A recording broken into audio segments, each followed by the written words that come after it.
Talking Sixers with the goats. Hit that like, hit that subscribe. Let's go. That's my baby. That's my baby. We're going at it at 110%. I just want 5 minutes of happiness, please. Just give me 5 minutes. And they scored. They did it. Left. What the hell was that? Oh, yeah. What the fuck are you talking about?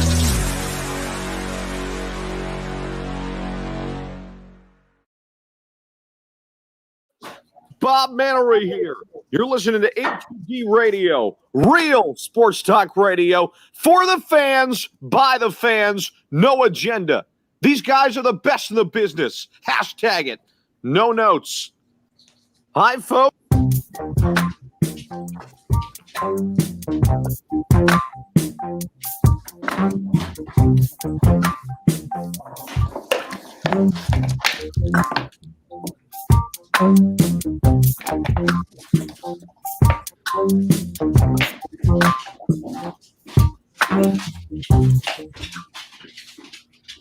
Welcome in, everybody. This is A2D Radio. We got some Sixers talk for you today, and joined by two special guests that, we've been trying to do something, all three of us, for a minute. Done stuff with DJ, RB. We've talked plenty, so now we got to finally, dice it up a little bit here, which is going to be fun. So, joined by Philly Take with RB, Run It Back Philly, Mr. DJ Eastwood, Moss Money of Money Pop Podcast. Make sure you go and subscribe to all their channels right now. All right, tons of people in here already. Look at you animals. 1 o'clock in the afternoon, you guys are all ready to burn the city down, talk about this team's not the biggest lose in the history of Philadelphia sports. If there was ever a lose-lose situation, that was last night. So I take wins for what they are. They're wins. I go to the locker room with them. I feel good about myself. They can clap their hands with their participation trophies all they want. You play games to win, right? That's what you play games for. So if they want to give us games, then be my guest. And the NBA, there's no games ever given. I mean, we just got – who we get backdoored by? Oklahoma City on a road trip? It's the NBA. This is what it's about. So you got to go take care of business. The same Nets team that was healthy played the Lakers and got their doors blown off when nobody played. So you're in lose-lose. So, hey, take the game. Take it for what it is. One game leading the East. I want the 1 seed. Let them go play Milwaukee and everybody else. Let them deal with that. I want the 1 seed. But we're going to talk about all Sixers. We're going to do some takeaways from last night's game. Obviously, get everybody's opinions out there that's joining us. You guys chime in. How'd you feel about last night's game? Are you mad about a win? I really want to know that, the start, and then we'll get in. We got our poll question to get to, and we are brought to you by our doc. Make him yours, Dr. Paul Vidal, Specialized Physical Therapy, LLC, Burlington, Cherry Hill locations. Find them right down there, specializedphysicaltherapy.com.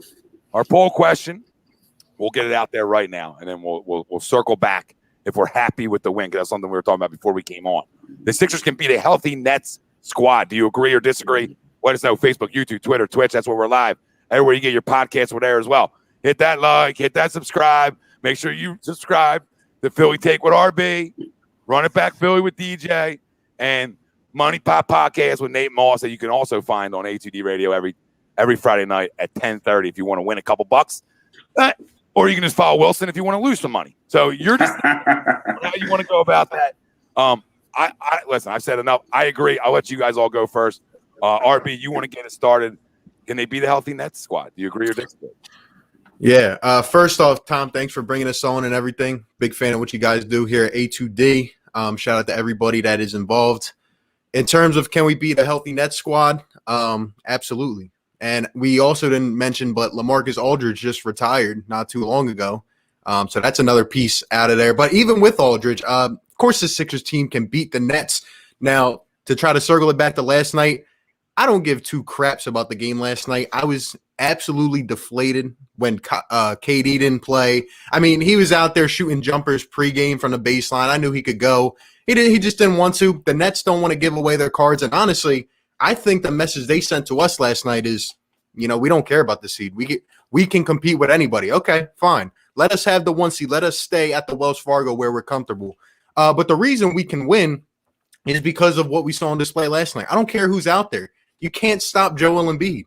I mean, you got a 7-foot man shimmying, fading, putting the ball on the floor. I mean, there's just no stop. They were throwing 2 men at him. They were throwing 3 men at him. There is no stop in Joel Embiid.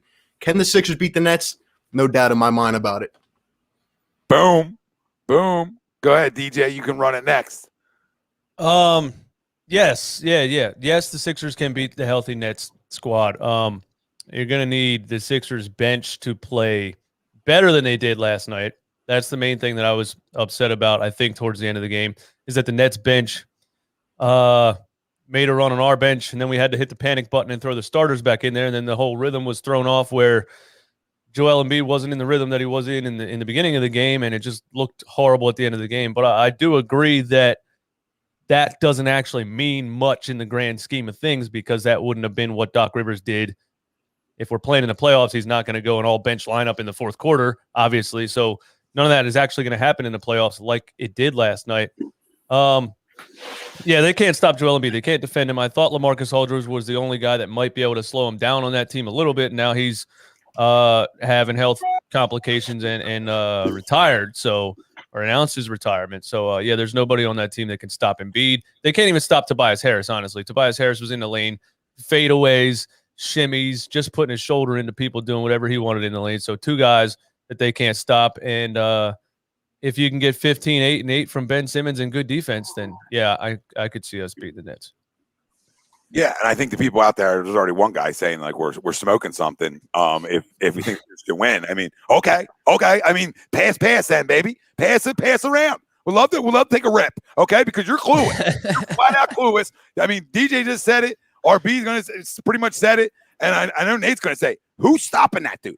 Like, you have literally one ball to go around with a bunch of guards. That's great. And you guys are gonna light lamps. Nobody's taking that away from the Nets. They're gonna score. But what you can take away from last night's game is, hello, he dropped 37 at a bad game. I mean, he didn't have his best game. He shot 44% from the field. That's not him. He's a 50% plus guy. All right. And the fact that they let them stay in it, but they went to the line 30 times at one point before they started fouling at the end of the game, where we sort of made it a little bit more even. They went to the line 30 times in somebody else's home building. So what's that tell you? ESPN wanted to try to keep that game semi-close, but they couldn't. Nate. Well, the guy's talking about getting swept in the playoffs last year, so he's not even talking about this season. He just skipped this whole season. He didn't even watch the games this year. I'm not even worried about that. But what did I tell you boys? Before I came on here? I am the voice of reason. I said that, and I knew everybody was going to fall in line. Of course we can't beat a fucking healthy Nets squad. Are you serious? They got killed on the boards last night.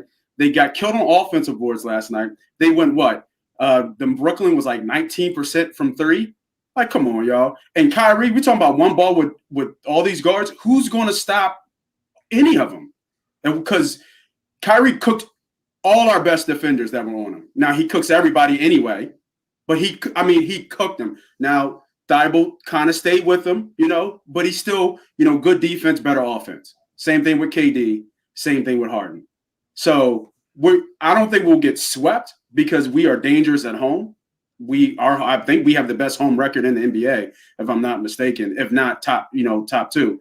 But I said this weeks ago. I say it again, man. That's going to be a tough Brooklyn team to stop with all those 3 stars on the floor. And they were happy. Of course they were happy, right? It was a Kyrie-led team with nobody else back there, and they lost by 6 or 7.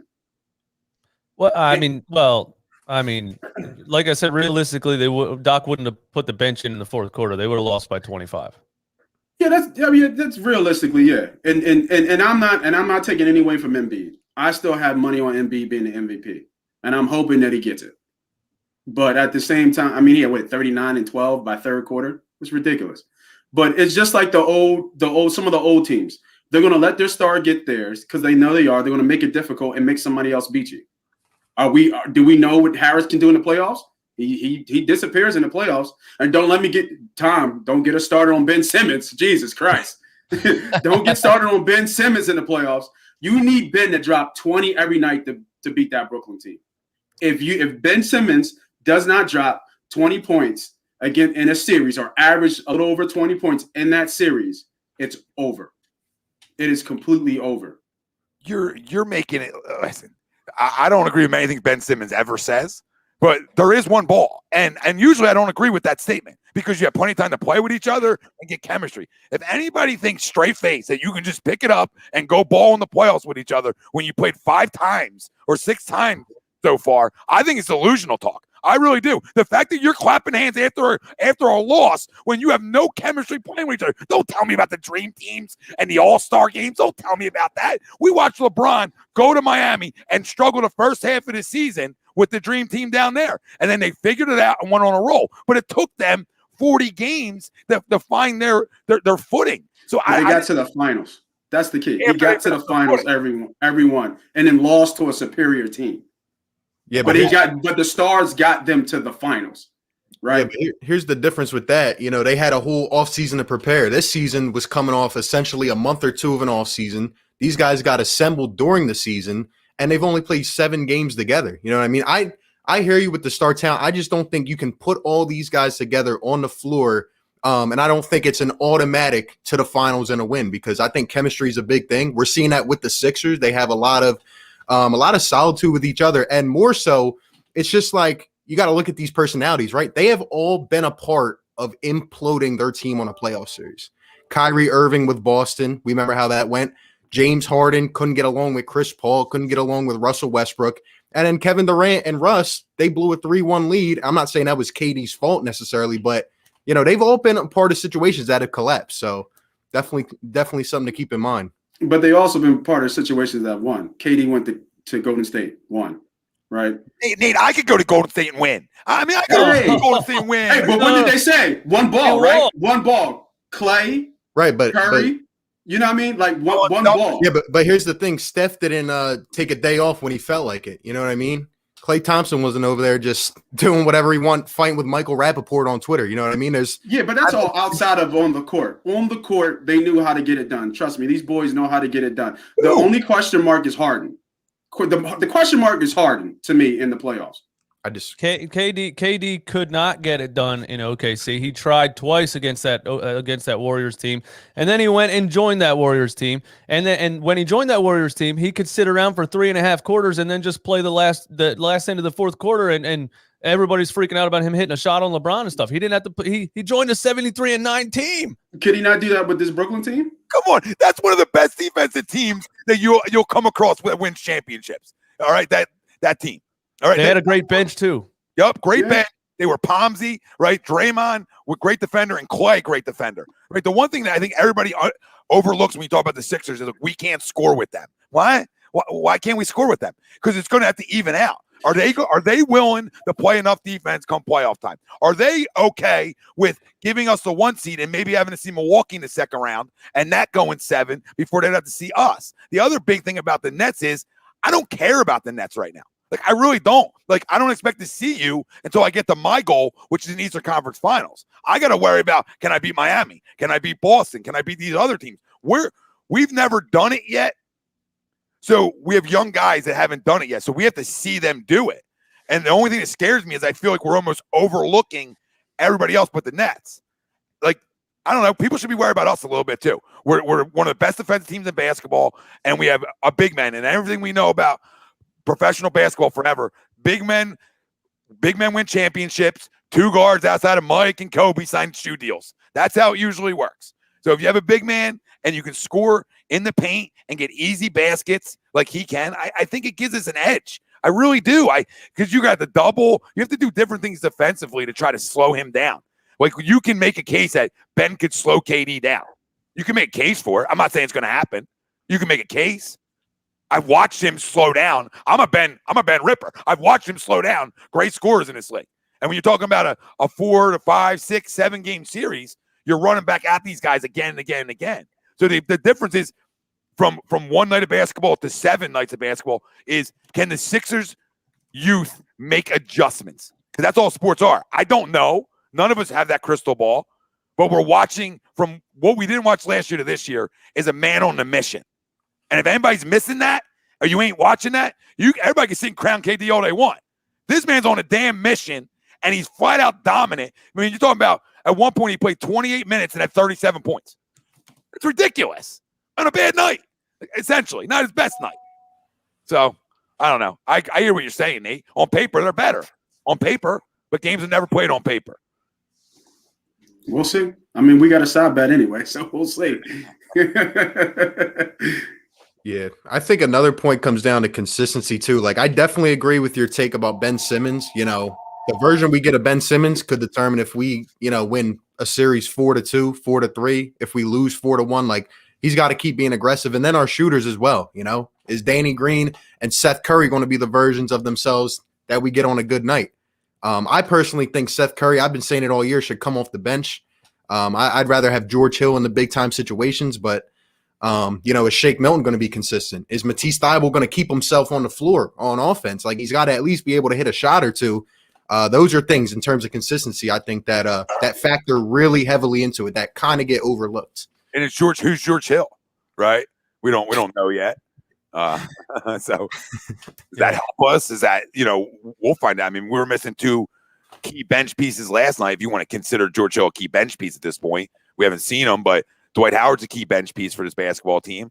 So I think that's part of the reason, Nate, we got out rebounded like we did, was no Dwight and us going small a lot of times with our lineup.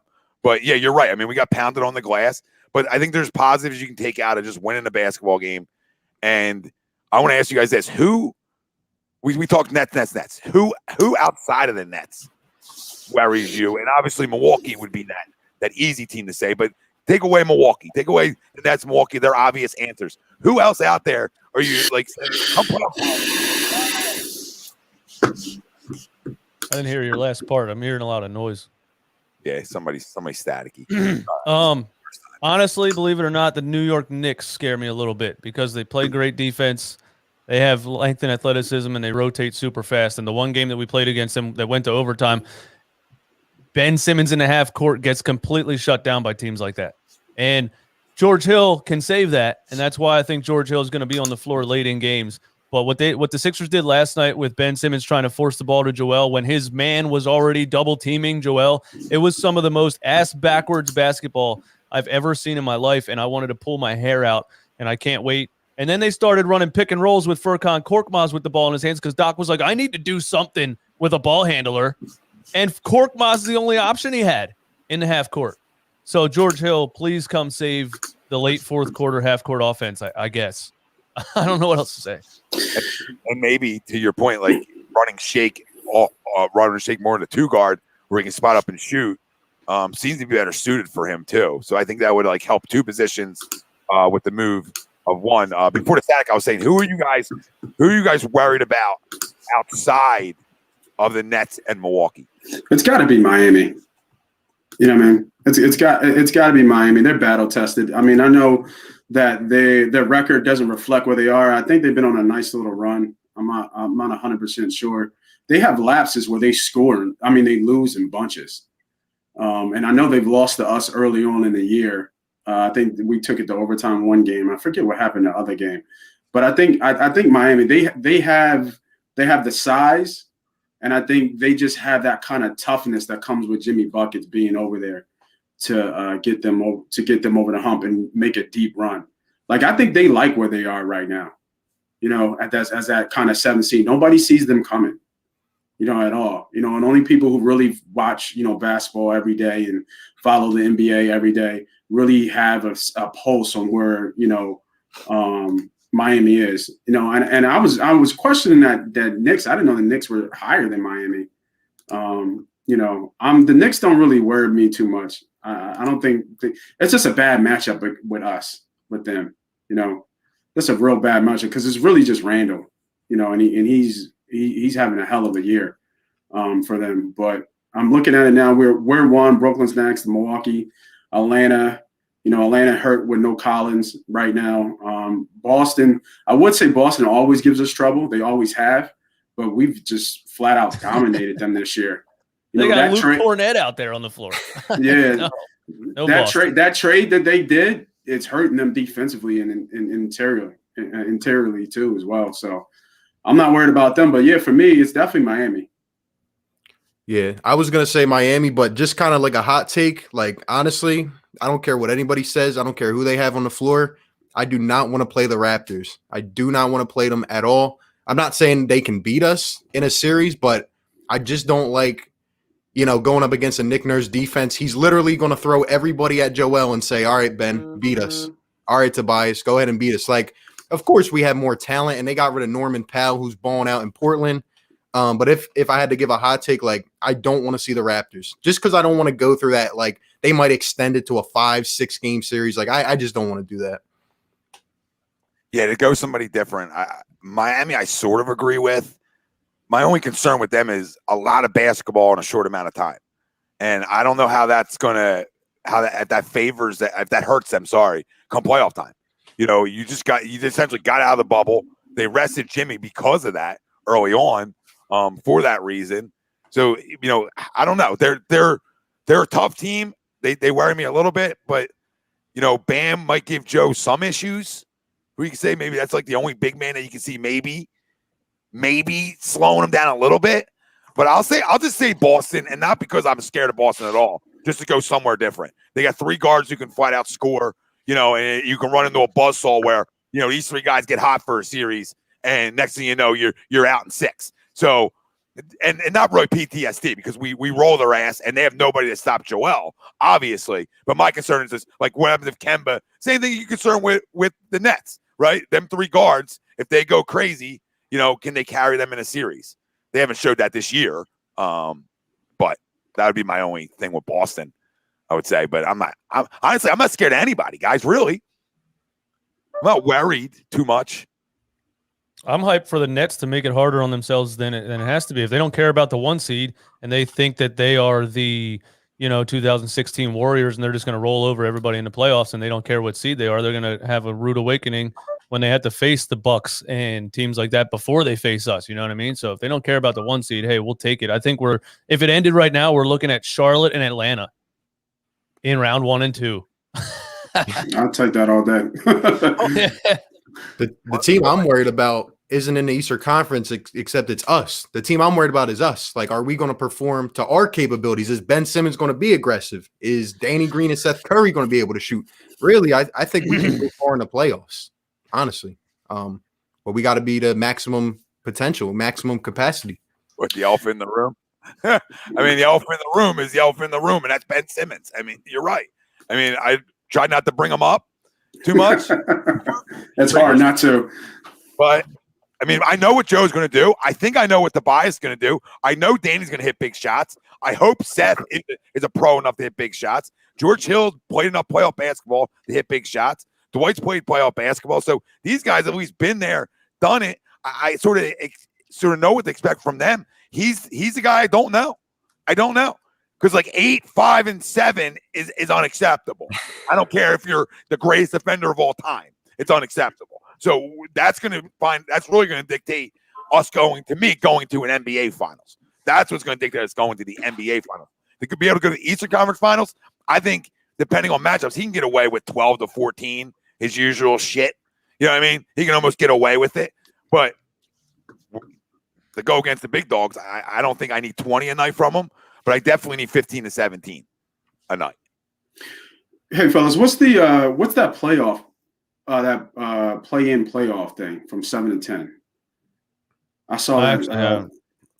7. I think 7 plays 10 and 8 plays 9. But I think, if I'm not mistaken, like the 7 and 8 seeds only have to win once, and the 9 and 10 seeds would have to win twice to beat them and get into that last seed. So it's still 8 spots, though. It's not like an extra spot or nothing. It's just like that. extra games to get to the 8 spots, essentially. That's stupid. All right. They did it last year, though, right? Did they do it last year? They did it last year, but it was only like they only had a 9th seed to get to the 8 spot. Like this time, they added one more team. Okay. Yeah, I wasn't sure. I was reading that because I think something about with Luka with that shot, they were talking about a playoff in for Dallas or something in the West. So, all right, cool. Yeah, appreciate it. Eagles Slayer. We appreciate it, but I mean, why? What are we talking about? What's a fluke? Wow. When I go coach kids now and we win games, I'm going to tell them, you know what? We won that, but that's a fluke. Throw the trophy away. That wasn't a real win. What are we talking about? we talk about? Yeah, I feel like I love you in every chat. I feel like you never laced up anything. Then, if you're gonna say fluke win, I feel like you've never laced anything up. Never. Like never. Like now you're on a Fisher Price. Like you never even like, oh, let me go lay one in. You know what I mean? Never. Nothing. Not even a boardwalk jumper. Nothing. Nothing. I love you. And I say with all due respect, which means I can say whatever the hell I want. But I don't know idea what you're talking about. He said Fisher Price. I think it was more. I think it was more of a fluke comeback by the Nets bench. Honestly, like TLC and Landry Shamet are not tearing up the league. They're not going to do that more than maybe that one time you saw them do that last night. Like I don't see that pretty much ever happening again in either of those guys' careers, where they're just like, "Hey, let's go win a game that we have no business being in." TLC and Landry Shamet. No, I'm good. Yeah, and they wanted to play hard, right? You know, they were in Sixers uniform. You know, so. I mean, it was some time ago for Shamet. He's been passing around a little bit, you know what I mean? But still, I agree with you boys. You know what I mean? The fluke, it wasn't a fluke win. They were up by almost 17, almost 20 going into the fourth. Like, come on. We all know runs are part of the game, and they just got a good run. Nate, that's with Kyrie having a great first half, too. Yeah. You know, It's not like they didn't have anybody out there. They had Kyrie and Joe Harris, and Joe Harris, from what I remember, sort of got shut down last night. He was really non-existent. So, that's telling a little bit, but I don't know what people want. Like that's what I said. It's a lose last night's game for sure. And we were up 14 when the starters came back in, and it got all the way down to like 3. But like I said earlier, in my opinion, that's because we didn't have a plan when we threw them back in. It was a panic button, and then there was no rhythm, and it was just Ben trying to force it to Joe, and there was double teams everywhere, and it was. But I don't think that it would have looked like that in a playoff game. No, RB said it earlier with almost being deflated that they didn't play like himself, right? Like talking about the game. I think a lot of us probably felt that way. Well, think about it as a player too. Players are always going to go out and you want them to be competitive and stuff, but you're almost a little let down when KD's not playing. Like a little bit of your energy might go away, and then when you're up 20, right, you're almost thinking it's over. I mean, Joel went and took a piss in the locker room or whatever he did. So I don't know. I think that's just the way the NBA goes. Like teams let off the gas all the time. Now, can you close it out? Are you good enough to say, okay, withstood this little run by you guys, and we're able to close the game out? And they did it. Yeah, I mean, the Sixers do this most out of any team I've seen. Like every time we are up, 20 points, 25 points. Like we take our starters out, and then we let the other team back in. Like we don't keep our foot on the gas pedal. But like DJ said, like if this is a playoff series, the mindset is there. Like, all right, we got to win this series. So, but on Tom's point about KD and stuff, like I wonder what you guys think, because if I'm a player, right, like I'm just playing a sport, whatever, I have the mentality if we're tied for first in the East, and this is actually the tiebreaker game because it was 1-1, you know what I mean? And, we're both 37-17. KD looked like he was able to play, in my opinion, but like, you just sit that one out. There's 16 games left in the season. Like, all right, we can put ourselves back in the first. We can beat the team we are tied with, and then we just go and say, all right, I'm just going to sit out. And that's why I said earlier the message was sent. And I don't know if it was disrespectful in a way, but it was like, we don't care about the seed, and we could beat these guys. It doesn't matter if we're the 2 seed. What do you guys think about that, though? I think it's disrespectful too that you think you can just turn a switch on. Okay, you ain't MJ coming out of retirement, babe. You know what I mean? None of you guys had that stature. None of you guys had a stature. One guy never went to the postseason, right? The other guy had to go run the win with somebody, which is fine. Everybody does it. Whatever. He never won shit. And the other guy won with one of the greatest players of all time in LeBron James. So, you know what I mean? What if they won by themselves? And just because you add them all together, and now you think you can just be disrespectful and say, we'll just give games away. We're that good. We're just that good. Okay, KD. All right. Yeah, I thought it was disrespectful, that and just how they were reacting to their bench making that comeback. They're all on the sideline laughing and jumping around. Blake Griffin and these guys, like, you guys are voluntarily not playing the game, and then you're in Philly standing up laughing and stuff. I hate every second of it. I want to destroy this team. No, I agree with you boys. I think it is disrespectful, but I think I want to go back to what you were saying, Tom, and I think that we need to take a step back and look at these offensive players from an offensive perspective. Like, I think these boys can get up and go drop 30 at any given time, right? He can go out there in jeans and drop 30. You know what I mean? Like, we need to understand the offensive skill set that each of these have. Kyrie, Harden, and KD. And even if you take out Kyrie, you just leave KD and Harden, those two are the most prolific scorers that we've ever seen in this league, right? Hands down. Like, you give top 10 just scoring offense ability, they're in the top 10 all time. So to sit there and say that they just can't get up and get a bucket, they are walking buckets. You know what I mean? Like, there's no doubt in my mind about that. So, and it's always been a question about their defensive prowess. We know they can score, but can they play as a team, right? We know, like we said, one ball, all these individual scores, all these individual guards, but can they play as a team to get it done? So I don't think that to have all that talent over there and then them to look at themselves and look around that locker room and say, we don't care about seeding, we can beat anybody at any given time. I don't think that's hard for them to say. You're looking around the room of the talent just on the team. I don't even care about Aldridge, right? I don't even care about Blake Griffin. I'm just talking about the main three, right? They don't, you know what I mean? Like, why would they don't need the number one seed for what? Do they really? Do they care at this point? Or we're just looking at the play? Like, I want Joel to finish because I want him to get a chance. We haven't seen an MVP since AI, right? But I mean, he took that nice little pump fake, went for a good dunk, and that knee is still is ginger, man. You know what I mean? Like, we want the one seed, right? We want that home court advantage because we obviously have a home court advantage from what we've seen in the regular season. Even before this, we've always had home court advantage. But, you know, I wouldn't mind a full 100% Joel going into the playoffs. We need that. Now, what is he? He had 39 and 15 again. He's on a tear. You know, in my opinion, he's the MVP of this league. And it's not just because I got money on it. But he's got, you know what I mean, he is the MVP of the league. But at the same time, we need him to be completely 100%. He's going to be games, and we see the Miamis, and if we see the Brooklyns, where he's going to have to put in 40 a night. He's going to have to put 40 minutes in. Can the body withstand that? You know what I mean? You know, can his knee withstand that? He already came out, I think, last night. He hates the brace. It's heavy. He can't get that lift that he wants.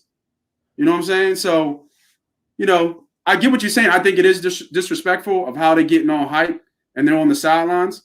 But one, they're the best scorers in the game, all on the same team. Damn near. And then two, I think they can get up in jeans and give you 40. Each and every one of them. Like, it's ridiculous.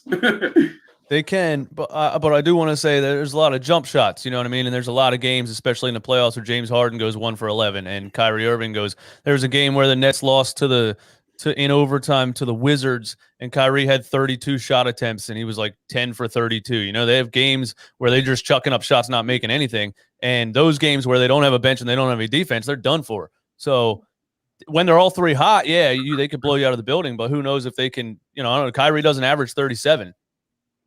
Yeah, no, for sure. I mean, they're better, obviously. I mean, from what I've seen, it looks like the best duo of them is when KD and Harden are on the floor at the same time.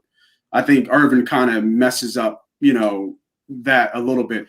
But when they all were there, go ahead. No, he needs the ball in his hands. I mean, he just needs the ball. Yeah, right. Yeah, he just needs the ball in his hands. And now they deferred Harden as the point guard, you know. So it'll be interesting how they make it work as the playoffs come. But I honestly think they're gearing up for the playoffs. I think they're not taking any chances with getting anybody hurt.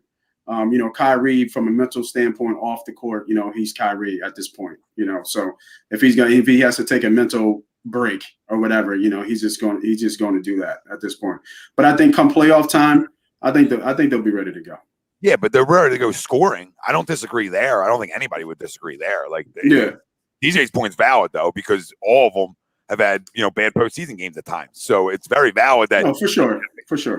Nights not hit their threes, and then you're in trouble.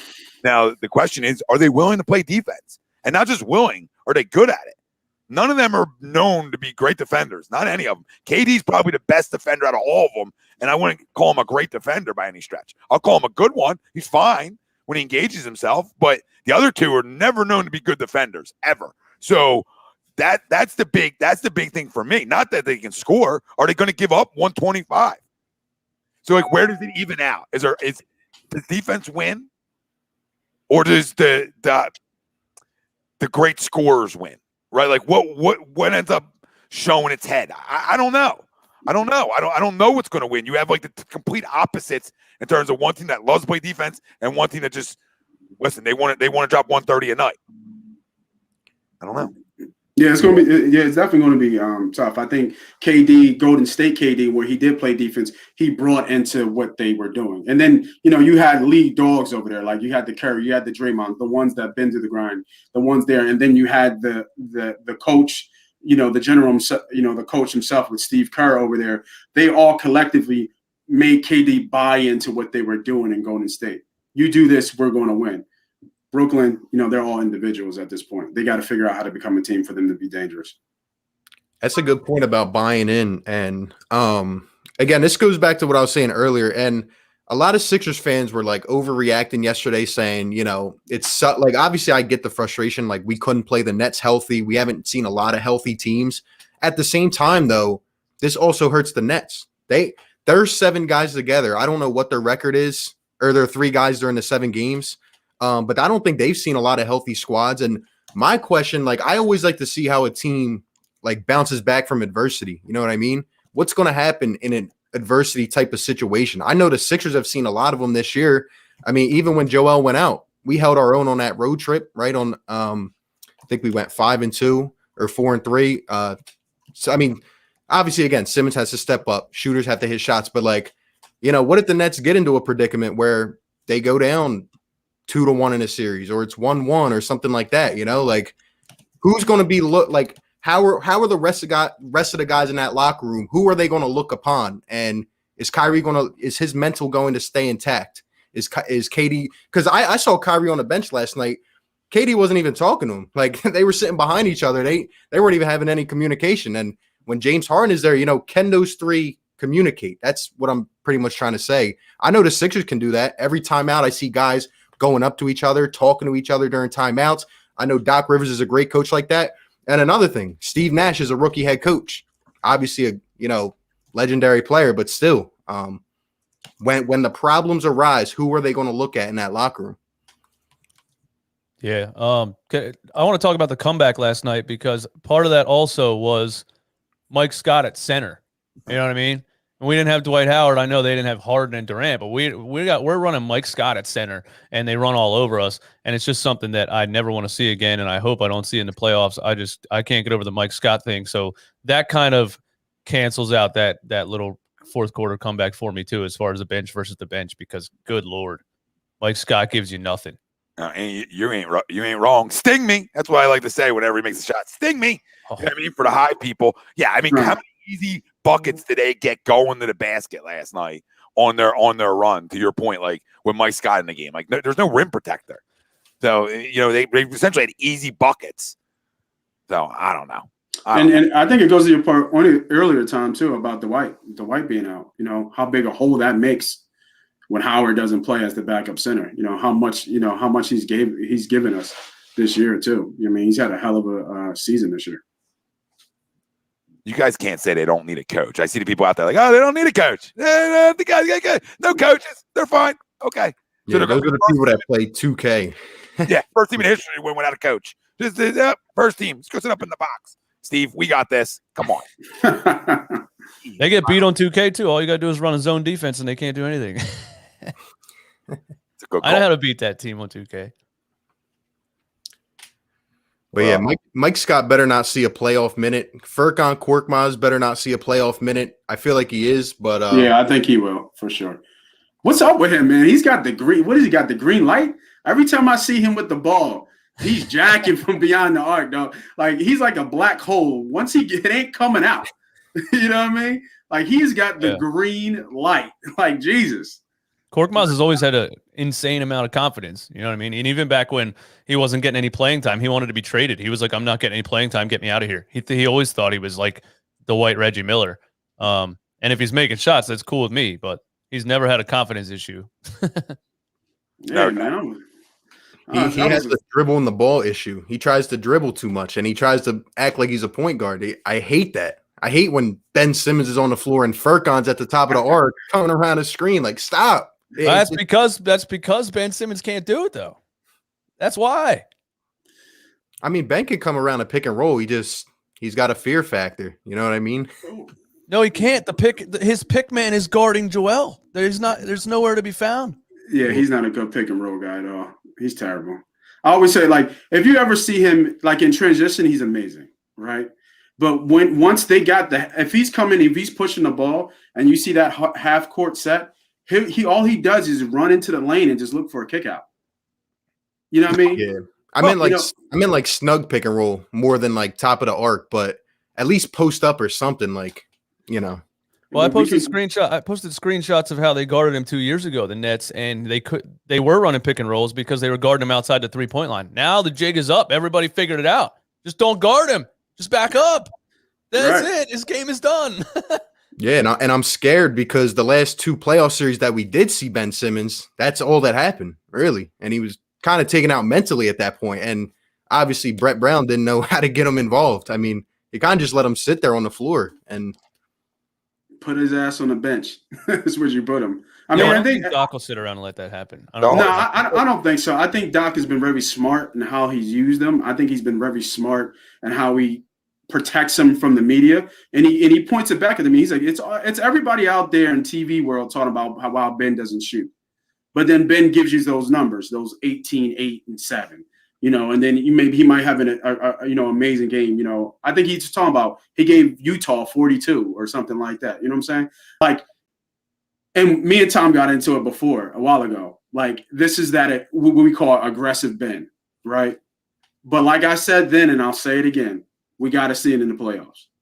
We got to see if you know what I mean. Like, he has to average 20 for them to beat a really good team.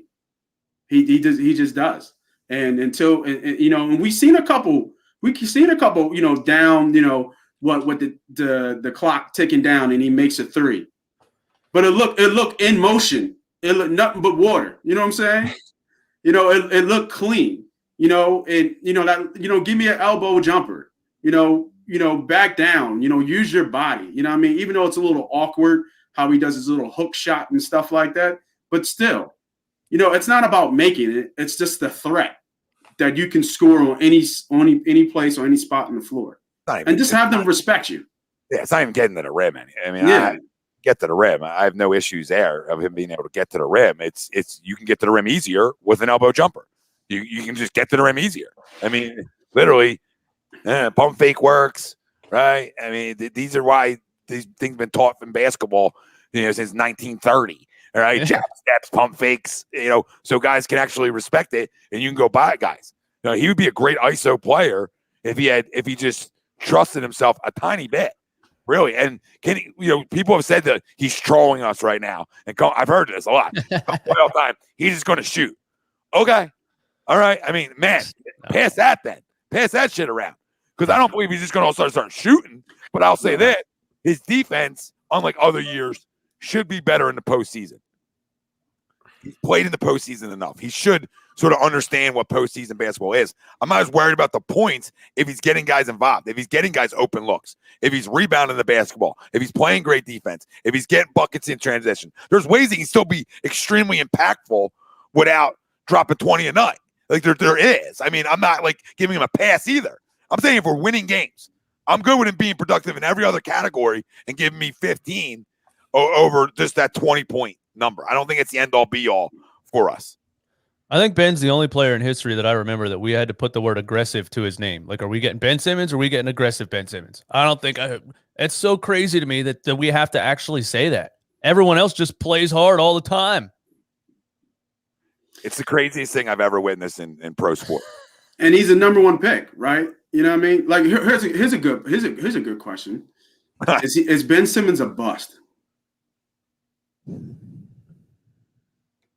That depends what you define a bust. Yeah, go ahead, Tom. Like to compare as the number 1 pick. He's the number 1 pick. He was the number 1 pick in the draft. Would you consider him a bust? No, because I've seen busts. Like, I've seen enough busts that I wouldn't call him a bust. Now, Is he a bust of what I was told? Nate, absolutely. Is he a bust comparing him to LeBron James? Slow down. That's bust city right there. But you see the ability. So I can't like call him a bust.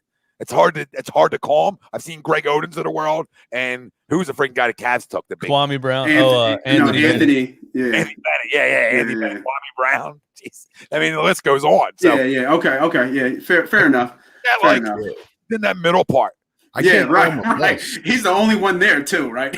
He's just I can't call him a bust because he has the talent to play up to par, but it's like Anthony Bennett couldn't come out and score 40 on a given night. He just flat out sucked.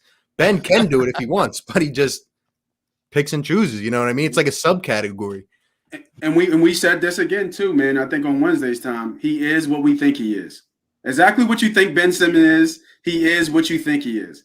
He's just not the killer that we are used to here in Philly, right? I was thinking about this too. If you think about all the stars of when we had stars, they were all killers. And even Iggy, when we were terrible, when it was just Iggy, he would still take the ball and take the last shot.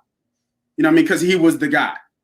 But if you go back, the Iversons, Barkley, Dr. J, you know what I mean? They were all lethal killers. Give me the ball, get out the goddamn way, and I'm going to go see if we can win us the game. He just ain't it. He don't got it. And we hate it because it's Philly. Yeah. I think Ben Simmons, I think the problem is not a problem really, but he's so good naturally that him at 60% is still very valuable to a basketball team. So he'll get away with doing whatever the hell he wants forever because he's still 6'10", 240, can play good defense and can get you 15, 10, and 10 or whatever. And so it's like he had the potential to be LeBron James 2.0, but he's still so valuable without being that everyone has to deal with it. Let me ask you this, though. Like, when you look back at when Ben got the contract, right, do you think there were conversations like, all right, like, we now expect him to develop that offensive – like, at that point when he got paid, I remember us saying, this kid's literally a jump shot away, like he's going to be the next big thing. He still hasn't taken that jump. People want to go back and forth on the that's why we get so mad about this too, in my opinion, because you're out there making $30 million, and there's no other guys really that make $30 million, maybe a few, but that do what you do. Like, for being a max player, you should be doing more. And then we start to think about it like, should Elton Brand have given him that contract? Maybe that's why we're pissed, right? If Ben was making $18 million, will we really be this mad? I don't know. Valid. I mean, I hate to tie money to players sometimes. Like, it just depends on the situation, right? But when you're talking about basketball, you can only max so many guys, right? So is he worth a max deal? I don't know. I sort of agree with you. Like, if you play great defense and you're a great distributor, like Rajon Rondo never got max money. Like, there's plenty of guys that are similar to him that never got max money, that were just really good basketball players but weren't superstars. So, and that's where he is. And I don't think it has anything to do with Joel that he isn't a killer. Listen. Yeah, right. I was about to go on this ruler's back, but go ahead, Tom. Like, no, killers aren't grown on trees. Right. What are we talking about here? Listen, Durant drives me crazy. Durant's a killer. There's killers in this league that want to take you down. They want to eat you up, right? And they want the basketball late in games. Jimmy Butler has that killer mentality. Joel Embiid has that killer mentality. There's a lot of them around. Heath Curry, right? Steph has a killer mentality. There's a lot of them. That are snipers. Luka, they want the basketball late. He's never wanted the basketball late. Yeah, you don't develop that. You just have it. You know what I mean? Yeah, that ball can't get out of his hands quick. Fourth quarter, like, hot potato. And that's what drives me crazy. And I know it does with DJ, because we talked about it plenty of times. Dude, look at the freaking rim. Just look at the rim. I don't want to yell and scream at you. Just look at the rim. I was telling my 2-month-old the other night, okay? When you get the basketball at the elbow, I need you to look at the rim, all right? Maybe attempt 1 or 2, 3. I don't know, but it looks so good. He doesn't have a Markelle Fultz hitch, right? He has nothing wrong with his shot. There's nothing. I feel like this is the biggest troll job in history. Like, he'll go somewhere else and he'll drop 40 a night, be an elite defender, the greatest player of all time, and we dealt with this. He's just very content. He dominated everything coming all the way to the NBA, and he got in the NBA and was presented with a challenge, and he's like, I'm good, bro. I got money. I got this celebrity status. I don't need to do that. I'm just going to try really hard to be a great defender, and everybody can shut up. He doesn't care.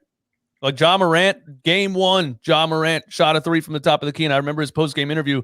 He said, I'm out here to prove the haters wrong. I know I can shoot. And he's shooting game 1, year 1. Ben has no interest in proving anybody wrong. He just wants everyone to shut up.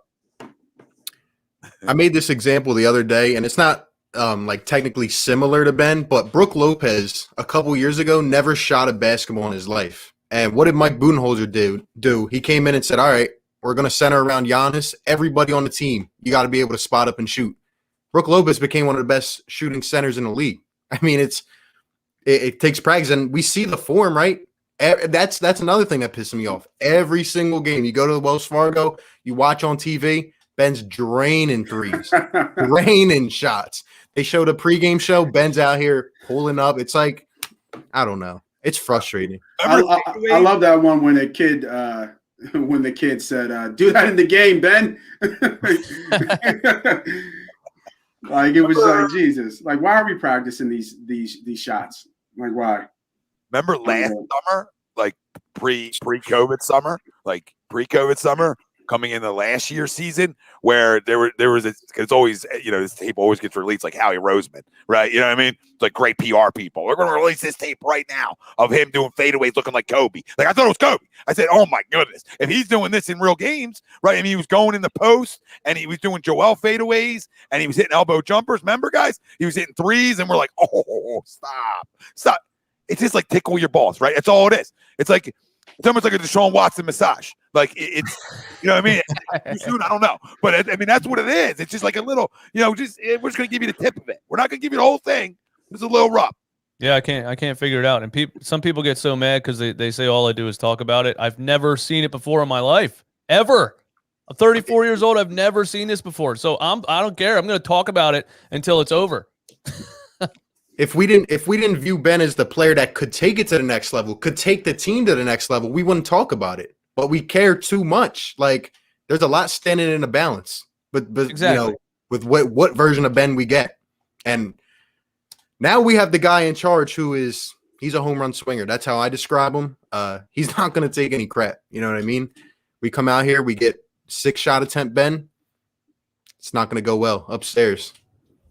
We get taken out second, third round, and we probably could have won the series, but we don't get the best version. I don't know. That is crazy that we have multiple versions of Ben. We have Ben Simmons, aggressive Ben, all-star Ben, and now playoff Ben. Like, it's fucking ridiculous.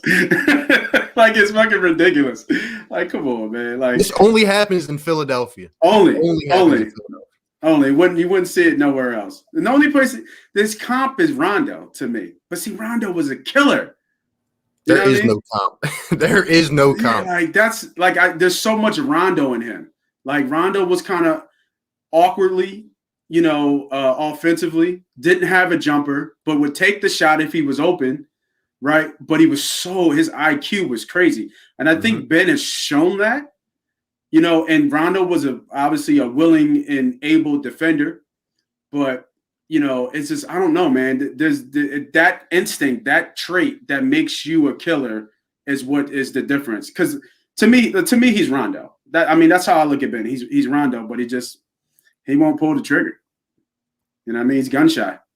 It's like a deer in the headlights. Rondo was in a blessed situation too. Like, if you put Ben Simmons on the floor with Ray Allen, Paul Pierce, and Kevin Garnett, he's winning a championship. So. But he's got the coach that was there, right? The coach that's seen it. You know what I mean? So, I think that's the insight, because Rondo was young at that point too. Probably a little reckless as well. But when he was on the court, Doc got him right. Doc got him where he needed to be. You know what I mean? So I feel like Rondo, I agree with the comparison, but I feel like Rondo, like, he took every ability he had and maximized it. You know what I mean? Mm-hmm. He was never the tallest guy on the floor. He was never 240 pounds. That's what hurts to me. It's like using everything at 45%. Your battery's at 45%. It's like, come on. You can do this. You can take anybody on the floor. Even without a shot, they know what you're going to do. Take them.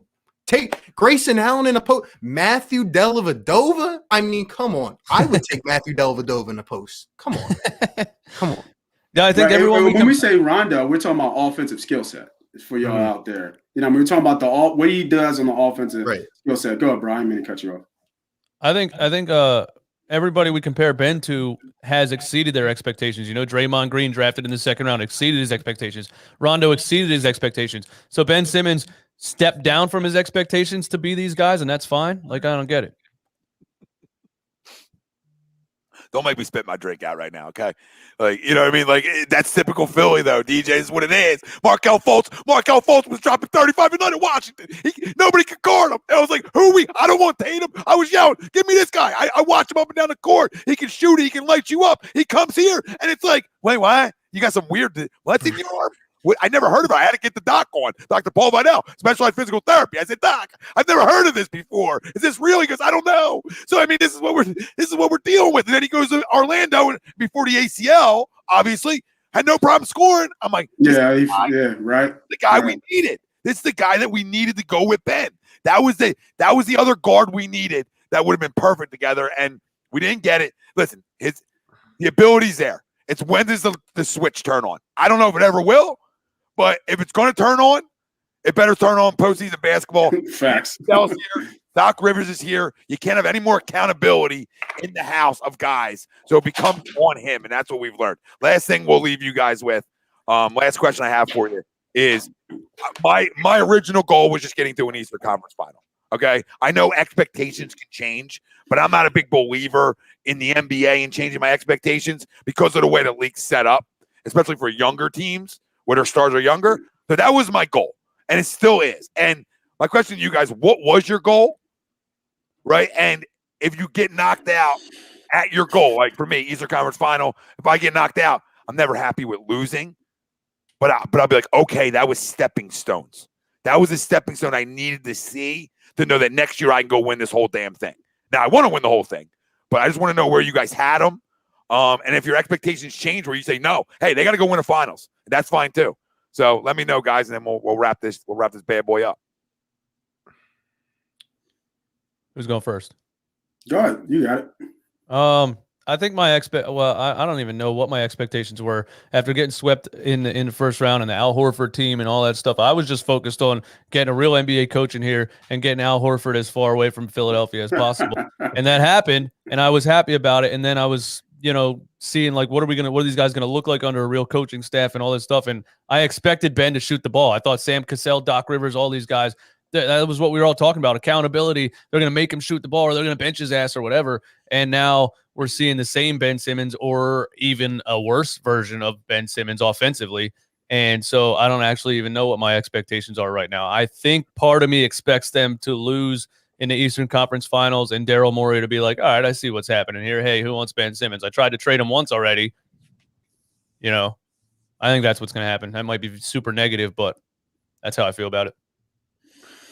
I guess mine is like, my expectations was one, to have a shift in culture. Like, I wanted a new tone set on the team. Like, all right, now we can proceed forward. We have organization, right? Daryl Morey, Doc Rivers, like DJ said, we're going to build for, we're going to set the tone, because I do honestly think our window is opening up here. I don't know how long Joel is going to be around, but one, I wanted a shift in culture, and two, I wanted to not fall into the same kind of debacle as we had the last couple of years, right? Second round, even though obviously last year, was just different. It sucked, but I want to get past the second round. But now I feel like my expectations have completely changed, and I don't think that's my fault. But I didn't expect Joel Embiid to go on a godly tour, and I also didn't expect Ben Simmons not to improve. So it's like seeing the Eastern Conference, seeing how everything shaped out, and every teams are getting sick and guys are injured. Like, I feel like we can go all the way if we utilize our talent. So now I don't know. I'm conflicted. And I also wanted to set up as a destination for another potential free agent this summer, because there's going to be some pretty big names. Now I don't know. Now I just want to get to the third round. Now I want to see what we can do against the top team. And if we don't, if I feel that if I feel we're not utilizing our talent, I'm going to be pissed off about it. For me, every year is to get to Broad Street again. You know what I mean? Like, whatever it takes for us to get to Broad Street, I'm with that. I think last year was a very strange year, obviously with COVID, the bubble, all that stuff. So it's funny, Like it's been so much going on. I've completely forgot about Al Horford being here and that whole fucking debacle. That whole season just was like a blur. And then when you said it, I was like, oh shit, that's right, he was here. So I think for me, I think if it goes down kind of like Toronto, when you face a good team in the Eastern Conference Finals and you lose, then you need another piece, right? The goal for me was them to get to the finals. I didn't think they would beat any team in the West in 7. Like if the Lakers get there, I didn't feel like they would beat a Lakers team. I would love to see it. But for me, I think it was always the finals, man. It's got to be championship or bust. You know what I mean? In my opinion, like I just don't want to get to the third round and just say, "Hey, we lost. Okay, good season, guys." Yeah, no. We need to get back to Broad Street. Everybody remembers what the Eagles did for Broad Street. Everybody remembers when you were walking up. In that moment where you were, what you were doing, who was around you, what was going on. It was probably the greatest moment in everybody's life outside of your kids, if you got kids being born. You know what I mean? Yeah. So I want that back. I need to feel that back. And the Sixers are the only chance for this city to do that. So y'all got to bring it home. If you're out there, Joel, whoever's listening, somebody retweet, tag them, tell them y'all got to make this shit happen because the Sixers, the Flyers, yeah, we're fucking right. Gritty just disappeared. When's the last time you seen Gritty? I think A2D Radio put that up, not too long ago on one of their posts. Like, where the fuck has Gritty been this whole fucking Flyers season? The Phillies, very early still, right? Are they losing to the Mets right now? I don't even know what is that game back on. Postponed. It's been postponed. Okay, so they got killed so far. 3 games, to the Mets already. So we got to see what the Phillies are becoming. Long season, and we can talk another hour about the Eagles. So the Sixers is it. Listen, I want to get to Broad Street, and we'll leave it here. I want to get to Broad Street. Everybody's goal is to get to Broad Street, but realistically, it's steps, right? In basketball, it's steps for young guys. I agree with RB too. Like I expect Joe to have a really good year. I didn't expect him to be this dominant, and I didn't expect Ben to not get better at all offensively. So there's the weird things there that we're dealing with as well. But I'm not saying I want to get to the Eastern Conference Finals and lose, Bill.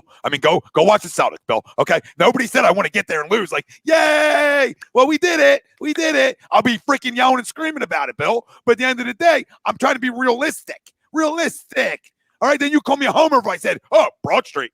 Then I'll get called a homer. I can't win. I'm going to lose. It's like I played the Nets last night. It's a fucking joke, Bill. All right? It's like I played the Nets. What does he mean that to say they can lose and then win it all next year is funny? I don't know what he means by that. They said that. Like, if they get to these conference finals and they prove that they can take steps, then the next year it's like, okay, now you got to go win one. That's what I was saying. But he's like, I guess you just assume you're going to go win one next year. Nah, I'm not assuming anything. He also wants Embiid to the Celtics to win a ring. I think the Celtics are going downhill. What in the world? What? Yeah, what was that? You said Embiid to the Celtics. That's what he said. What time? He said he hopes Embiid requests a trade and goes to the Celtics. Oh my God! What Eagle Slayer? What did Michael Jordan do? Scottie Pippen when Detroit was kicking their ass every year. What did they do before they won one? They were getting their ass eliminated every year. Yeah, I don't understand. What do you mean you have to win now to be able to win next year? I don't get it. If you lose now and make the right changes, you can win next year. I don't understand. The Raptors won one time because they signed the right guy. Seriously. Yeah, facts. Listen, this was a ton of fun though. Thank both of you, all 3 of you guys for jumping on for a little bit, talking some Sixers and hoping to God that we can make a big run. Let's get out of the second round first, and then we can go from there. All right, let's get out of the second round. It's a little jump forwards. Now, if we lose to like Miami in these conference finals, I'm flipping out. You know what I mean? So it's all in context on who we lose to or beat. Is that because of Jimmy? I didn't even think about the Jimmy side of it. I was just giving more of like a 4 or 5 seed that shouldn't beat us. Okay. If we got that far. But ton of fun. Listen, everybody out there, hit that like, hit that subscribe over here. And make sure you go check out the boys on all their channels as well, right? Money Pop Podcast, Nate Moss Money, every Friday nights, baby. Just got better, man. Make sure you go ahead and jump on A2D Radio as well. I always give out free picks on Friday. We'll go over the picks, man, and we'll make sure we get y'all betting right. Boys down there running back in RB, man. You guys check me out, man. I'll give you some free picks for sure. Definitely. Listen, you two guys, tell everybody where the hell they can find you. You can get better plugs than me. Running Back Philly on YouTube. That's Philly me. Take with RB on YouTube, man. Check us out. You heard, fam. Boys, thanks for jumping on. Great show. Fun to talk Sixers. Wins are wins. First in the East, the beast in the East. If you don't see that, kiss my ass. All right? Speak for all of us. Thank you to the sponsors. Probably guys didn't want that involved in there, but it happens. It happens. We appreciate everybody. Stay tuned tonight on HED, Birds of a Feather. 7:30 start or 8 o'clock start, right around there. They'll be talking everything Eagles draft. So enjoy it. Tis the draft season, and we'll be doing live Eagles draft reactions. If you guys are available, you're more than welcome on draft night to jump on and yell and scream with us, because that's what it's going to be. With the 12th pick, the Eagles take somebody we never heard of. We out.